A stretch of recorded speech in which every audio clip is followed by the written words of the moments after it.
When a country redraws a map to include land that does not belong to it, it is not just engaging in political maneuvering, it is revealing the unrest within its own spirit.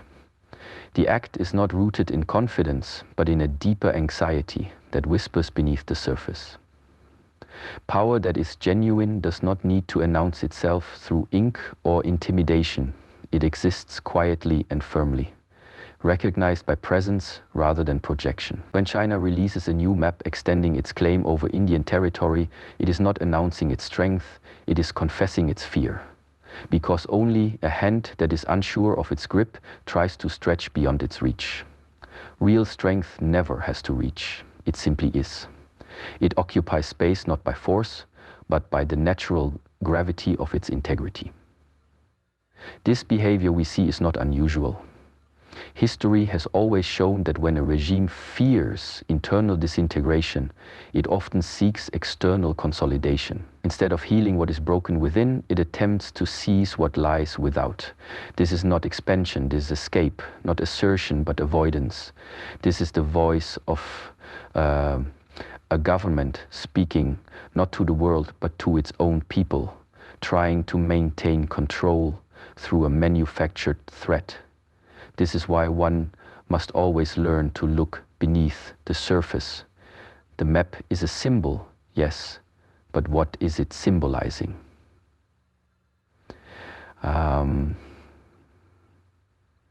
This is the voice of a government speaking not to the world, but to its own people, trying to control something that is already beyond their control. This is not expansion. This is not escape. The map is a symbol not to understand it, but to teach a fleet of crew. Is it a genuine plan of invasion, or is it a psychological maneuver designed to spark fear, to provoke reaction, to create distraction? Sometimes the battlefield is not the land, it is the mind. If you can be provoked, you can be controlled. If you can be pulled out of your stillness, you become a puppet of someone else's intention.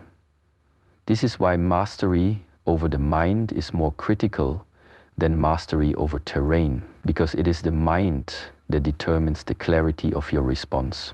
If you see aggression and immediately respond with equal aggression, then your actions are not truly yours. They belong to the one who provoked you.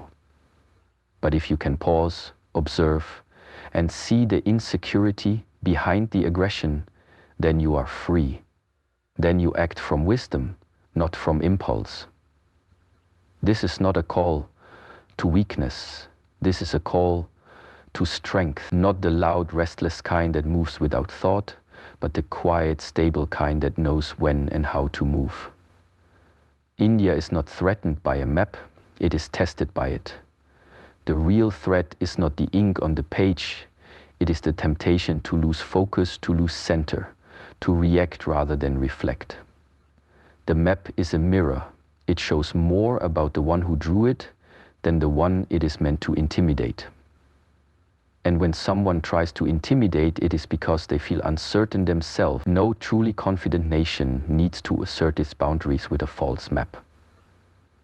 Confidence comes from within, and it radiates outward through calm decisions, strategic foresight, and a deep-rooted sense of who you are. A warrior does not respond to every shout in the distance.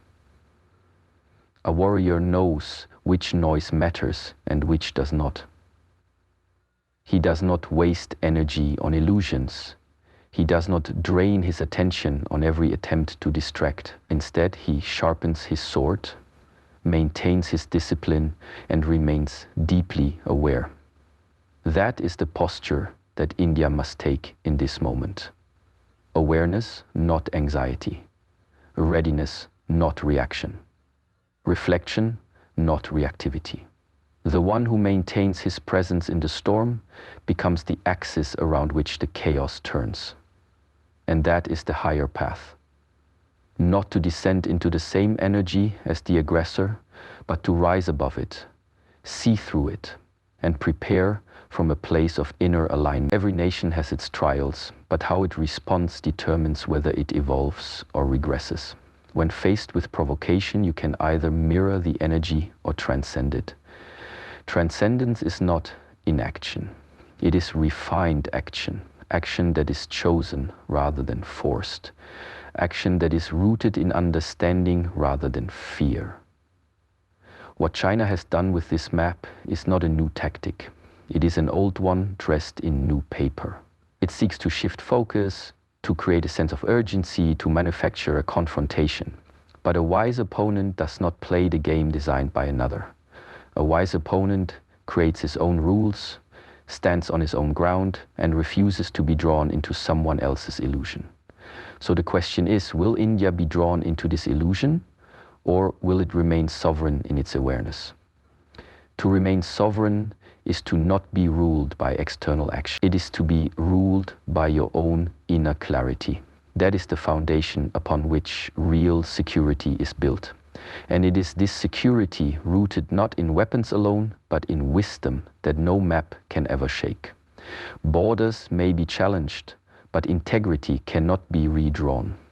And so, while physical preparedness is essential, it must be accompanied by psychological and spiritual fortitude. Without it, any response becomes reactive. With it, every action becomes precise. The strategy must not only be military, it must be internal. Strengthen the mind of the nation, strengthen the resolve of the people, strengthen the focus of the leadership. The body of a nation cannot stand tall if the spine is bent. And the spine of a country is its clarity, its unwavering commitment to truth, to discipline, to justice, and to peace. That is what must be reinforced now. Because when you are truly unshakable, false maps become irrelevant. They may be drawn, published, and promoted, but they carry no weight in reality. They are words without spirit, forms without content. Let the noise pass, let the wind blow. The mountain does not move for the storm. It waits. It stands, it remains. This is not about how to respond quickly. It is about how to respond correctly. The difference lies in whether you are reacting or reflecting. Reaction is instinctive. Reflection is intentional. And the one who reflects sees far, while the one who reacts sees only the immediate. To win such a psychological war, you must see beyond the moment. You must understand not just what is happening, but why it is happening. And then you prepare, not only to counter, but to endure. This is how endurance becomes power. This is how patience becomes strategy. And this is how truth becomes the ultimate defense. So as the lines on a new map attempt to challenge India's sovereignty, let the response be not just a show of strength, but a demonstration of depth. Because in the end, it is not the one who draws the map who controls the land. It is the one who knows who they are, where they stand, and what they stand for. That is the force that no map can move. That is the boundary that no aggression can cross. That is the strength that outlasts all illusions. The true challenge before India is not the threat drawn on a map, but the subtle erosion of focus that such provocations are designed to create. It is easy to see a new border claim and become absorbed in outrage or indignation. But that is the surface level effect. The deeper danger lies in distraction. A nation's power does not falter because of an outside force. It falters when its attention is divided, when its energy is scattered, and when its priorities become reactive rather than intentional. The map is not only a territorial move, it is a psychological tool meant to pull India away from its center. And in times of pressure, losing one's center is the most damaging defeat of all. India today stands at a moment of enormous transformation Economically, militarily, culturally, it is rising, and that rise is being noticed. With every advancement in technology, space science, digital infrastructure and defense capability, the country steps further into a place of global influence. But this rise is not uncontested. The more India grows in quiet strength, the more it threatens those who have long held dominance through influence and intimidation. What cannot be controlled is often targeted, and what cannot be stopped is often distracted. The attempt to redraw borders is not only about land, it is about attempting to break the nation's rhythm, its stride, its flow. Distraction can be more dangerous than aggression, because aggression is direct and it invites a clear response. But distraction is subtle. It makes you feel as if you are responding wisely, while in reality you are chasing shadows. The key challenge is to not fall into this trap. When the opponent wants you to focus on what they have created, it is essential to return your focus to what you are creating. It is essential to guard your energy, protect your progress, and continue walking the path of development with unwavering clarity. In this way, every act of provocation becomes a test, not of strength, but of stability, not of weaponry, but of will. India's future does not lie in how well it reacts to this one moment, but in how well it maintains its larger direction in spite of such moments. The roads, the schools, the startups, the space missions, the solar grids, the digital corridors, these are not just projects, they are expressions of national focus. Every time energy is pulled away from these efforts toward reactionary politics or military escalation, a subtle victory is handed to the distractor. And so, the real battlefield is not in Ladakh, Arunachal, or any other disputed terrain. The real battlefield is in the collective attention of the nation. And attention is sacred because it gives life to whatever it touches. If India remains distracted, fragmented by small provocations, it loses its greatest advantage: momentum. Progress is the product of aligned intention and consistent effort. And nothing holds that faster than reactionary thinking. But if India remains focused on development, self-reliance, unity, and strategic clarity, then not only does it neutralize the provocation, it transforms it into fuel for greater resolve. That is the path of mastery. Not to be immune to challenge, but to use every challenge as a reason to go deeper, become sharper, move forward with more precision. Focus is a form of power. It is not loud, it does not declare itself, but it outlasts everything. When you are focused, you do not fight every battle, you choose which battles are worth your energy. And more often than not, the real battle is not with another nation, but with your own distractions, with your own temptation to turn outward instead of inward. This is not weakness, it is wisdom, because the one who maintains focus builds the foundation that cannot be shaken. While others draw maps, you build infrastructure. While others provoke, you prepare. While others try to incite fear, you create the conditions for real strength.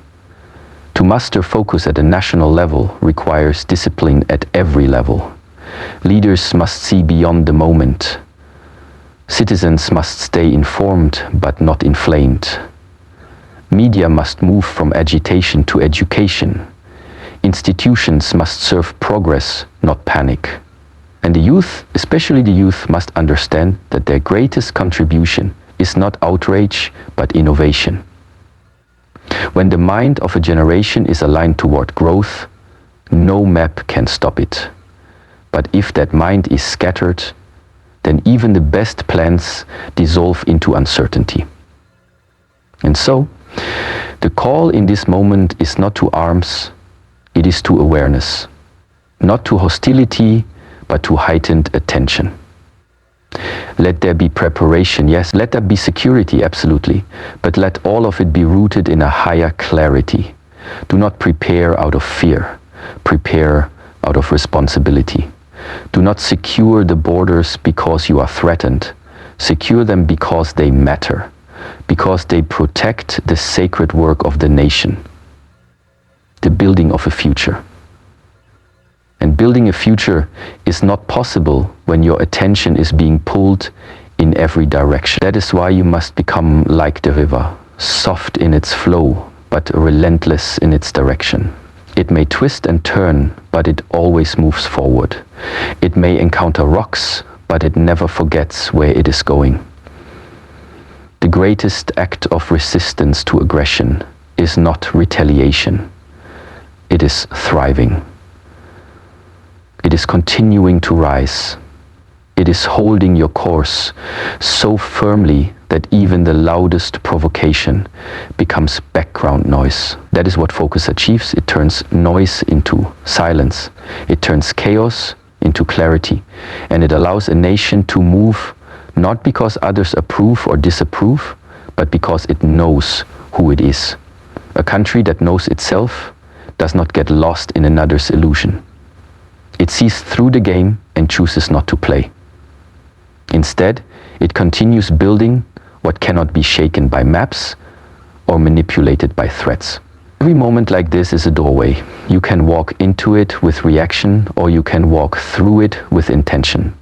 If you choose reaction, you burn energy, lose direction, and become reactive to every future stimulus.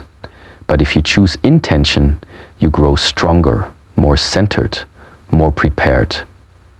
The map then becomes not a threat, but a reminder to focus even more, to build with more urgency, to unify with more clarity, to rise not just in defense but in purpose. The real rise of a nation is not seen in how it counters attacks, it is seen in how it stays committed to its vision despite them. So return to the vision. Return to the long-term path. Let the noise pass, let the provocation be observed, not absorbed. Let the fear be acknowledged, but not obeyed. Because you have more important work to do. There are cities to build, children to educate, borders to secure, technologies to develop, rivers to clean, forests to protect, innovations to launch. There is a future that needs your full presence, not your partial attention, divided by provocation. Choose the path that builds, not the one that burns. Choose the focus that creates, not the reaction that consumes. That is how you turn a distraction into a declaration of your true power. When tension rises between nations, many look only to weapons, alliances, and numbers. They count missiles, compare fighter jets, measure armies. But true readiness is not born from technology alone. It begins in the body, settles in the breath, and is sharpened in the mind. If a nation is to face a growing challenge, it must first train its people to face themselves. External conflict will always be part of this world, but internal discipline is what decides who endures, who overcomes, and who prevails without collapse. Preparation is not panic, it is daily practice. It is the unseen work of countless individuals who choose mastery over comfort, clarity over confusion, and stillness over chaos. The body is the first boundary we must secure. A population that is healthy, agile, and physically resilient is already halfway to strength, because a weak body cannot carry a strong mind. Discipline in daily life, the way we sleep, eat, move, and breathe, forms the foundation of national security. A country with strong youth, capable professionals, and aware leadership is one that that cannot be easily shaken. The enemy may have plans, but those plans falter in front of a people who are already prepared, not just on paper, but in posture and purpose. A soldier does not begin his training at the border. He begins it long before in the repetition of small actions, the mastery of his breath and the quiet control of his reactions. Stillness is not inaction, it is inner command. A person who can sit silently for an hour, focused and alert, is far more prepared than one who reacts to every noise. The same is true for a nation. The calm that comes from preparation, training, and strategic awareness gives rise to a power that does not need to be loud. And when the mind is still, decisions become precise. In such moments, the fog clears. You do not act from anger, you do not act from fear, you act from knowing. This is the discipline required now, not just for the armed forces, but for every citizen, every official, every leader. The inner war is more subtle. It is the war against distraction, against delay, against disorder. It is easy to get lost in analysis, debate, and emotion, but the time to prepare is never when the threat has arrived. The time to prepare is when the world is still watching and assuming nothing will happen. In such moments, the wise train harder. They sharpen their minds through study, their instincts through drills, their breath through silence, and their bodies through movement. Every profession contributes to this preparation. The scientist in the lab, the farmer in the field, the teacher in the school, the engineer designing satellites, the commander planning operations. All are part of one body and all must train together. Meditation is not separate from defense. It is the root of it. Because meditation is the art of watching without being pulled. It is the skill of observing threat without becoming threatened. It builds awareness that is not reactive. It builds presence that is not shaken. When soldiers train in such presence, they become more than fighters. They become guardians of peace. And when civilians live with such awareness, they become part of the nation's shield. A prepared people are not just trained in combat, they are trained in consciousness. They see through deception. They hear the intent behind the words. They sense the energy behind decisions. India must now become this kind of nation, not only modernized in arms, but elevated in awareness. Not only strategic in plans, but disciplined in daily execution. No map drawn in a foreign capital can displace a people who are rooted in their purpose. This is the opportunity to train not in response to fear, but in honor of responsibility. To build strength, not for show, but for service. Let each citizen consider himself part of this preparation. Let every family instill in its children the values of discipline, awareness, and clarity. These are not soft qualities, they are the strongest defense of all. The army of a nation begins in its homes. The classrooms are its first command centers. The playgrounds are its first training grounds. The temples and libraries are its sources of mental nourishment. When you build a society around inner mastery, you produce generations that do not tremble when the wind rises. Because they are trained not just to fight, but to remain. Not just to react, but to respond. That is the call now. The winds of provocation may blow, but if the roots are deep, the tree will not fall. If the foundation is strong, the building will not crack. And if the body, breath, and mind are trained, the nation will not waver. Training is a daily ritual. It is how you sit, how you walk, how you speak, how you listen. It is how you choose what to focus on and what to ignore. It is how you manage your energy and where you place your attention. In this sense, every moment is an opportunity for defense. Every hour of discipline adds to the armor of the country.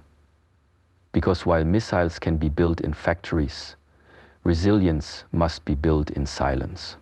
It is built when a student wakes early to study, when a farmer rises before dawn to sow, when a soldier practices drills in cold air, when a doctor learns one more detail to save a life, when a leader chooses integrity over popularity. Let the training begin there. Let it extend beyond the camps and into the homes, into the cities, into the villages. Let it become the rhythm of the people. And in that rhythm, a new strength will emerge. A strength that is not just muscular, but moral. A strength that does not shout, but endures. A strength that does not threaten, but protects. That is the kind of strength that cannot be challenged by maps or narratives. Because it does not depend on opinion, it depends on preparation. It is not borrowed from alliances, it is born from awareness. India must now walk this path, not just to defend itself, but to inspire others, to show that true readiness is not aggression, but alignment, not panic, but presence, and not noise, but discipline. Because when a nation is prepared at every level, body, breath, and mind, there is no force on earth that can shake it. And when you train daily in awareness, even the storm bows before your stillness. The time to prepare is always now. Not because something may happen, but because in preparation you become who you were meant to be. In training, you awaken the strength. Victory is often imagined as the result of overwhelming power, decisive battles, or dominant control. But the highest victory is not one that is won on a battlefield. It is one that is achieved without the need for conflict. To stop a war before it starts, to diffuse aggression through clarity, to deter action through inner and outer strength. This is the ultimate form of triumph. It is not about defeating an opponent. It is not about defeating an outer strength. This is the ultimate form of triumph. It is not about defeating an opponent. It is not about defeating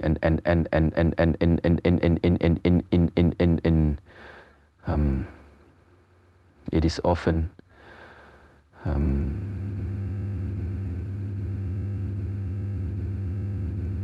it is about reaching a state where no opponent dares to strike, not out of fear alone, but out of deep recognition that the effort would be futile. A nation that cultivates such presence, such inner harmony, and such outer preparation stands not in resistance, but in resonance. It becomes unshakable, not by force, but by the alignment of its spirit, strategy, and stance. When provoked, most rush to respond. The reflex is to act, to retaliate, to assert. But reaction is the language of the untrained. The trained mind waits, not out of weakness, but out of depth. It waits to understand, to observe, to identify not just what is happening, but why. True strategy does not lie in responding to aggression with matching energy. It lies in transforming that aggression into a teaching moment, not for the enemy, but for oneself. If another seeks to provoke, then the deeper question becomes, can I remain unmoved, undisturbed, and undistracted, yet still be fully prepared to act if necessary? That posture is the beginning of true deterrence. Deterrence is often misunderstood.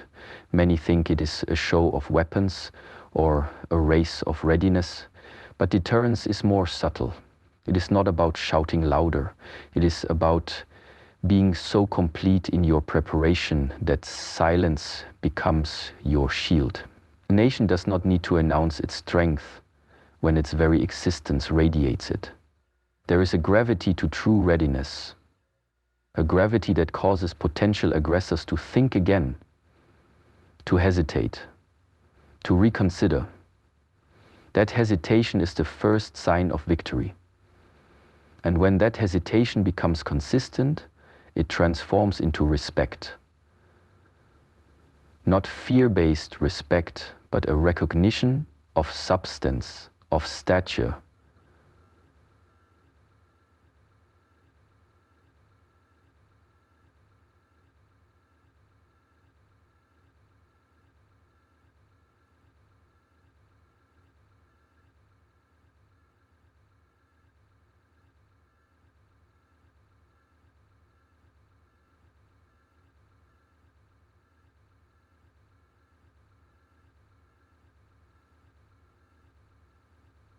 That is the foundation of peace without war.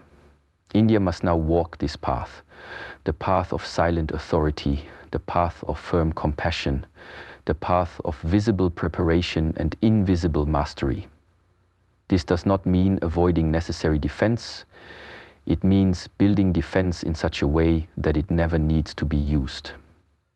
It means showing power not through destruction, but through presence. Not through reaction, but through resolve. To reach this place requires years of quiet investment. Investment in unity, education, defense, diplomacy, innovation, and discipline. When these elements combine, they form a shield stronger than steel and more precise than any missile.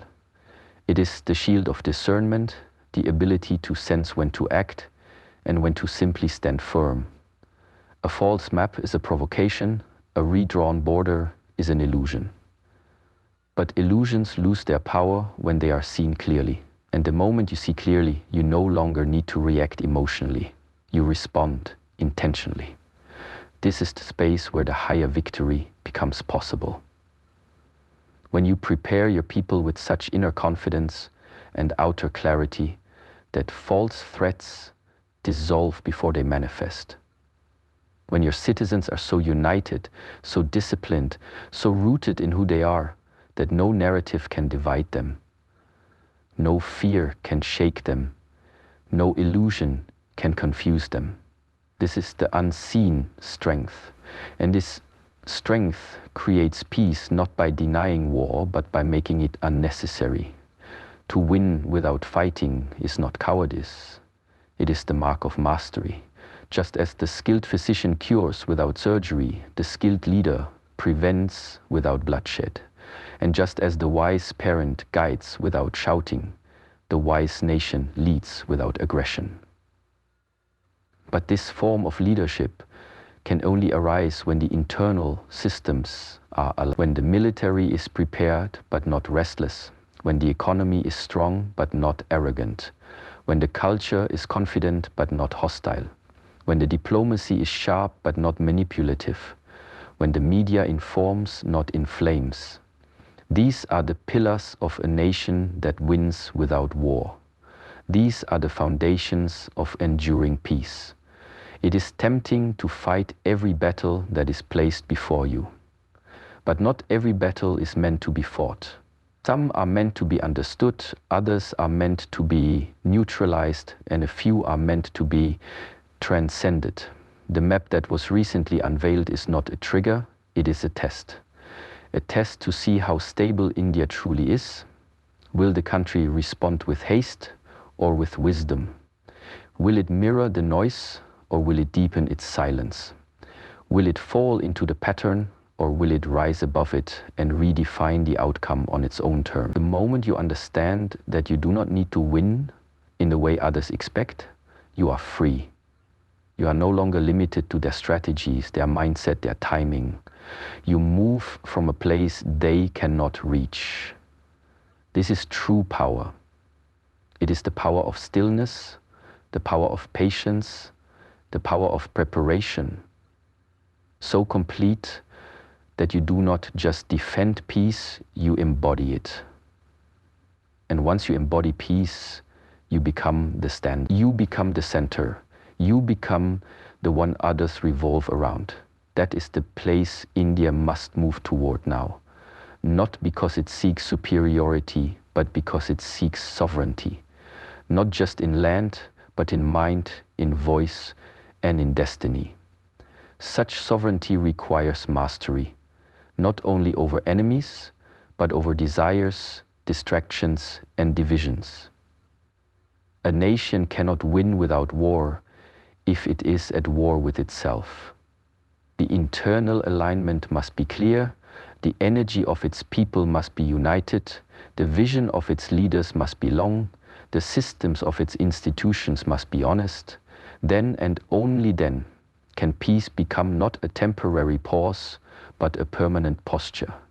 Then and only then can victory be achieved without a shot being fired. Then and only then can a redrawn map be laughed at, not out of arrogance, but from the quiet confidence of one who knows truth does not bend to ink. Let this moment serve as a call not just to action but to ascension. Let it awaken in every citizen the awareness that their discipline, their clarity, and their choices contribute to this higher form of security. Let it awaken in every leader the understanding that to lead with calm is not weakness, but the highest form of strength. Let it awaken in every soldier the knowing that his presence deters more than his weapon. And let it awaken in the nation a quiet promise that it will continue to rise, not through domination, but through dedication, not through conflict, but through consistency, not through aggression, but through alignment. This is the victory worth seeking. And it is already within reach, not through force, but through focus, not through war, but through wisdom,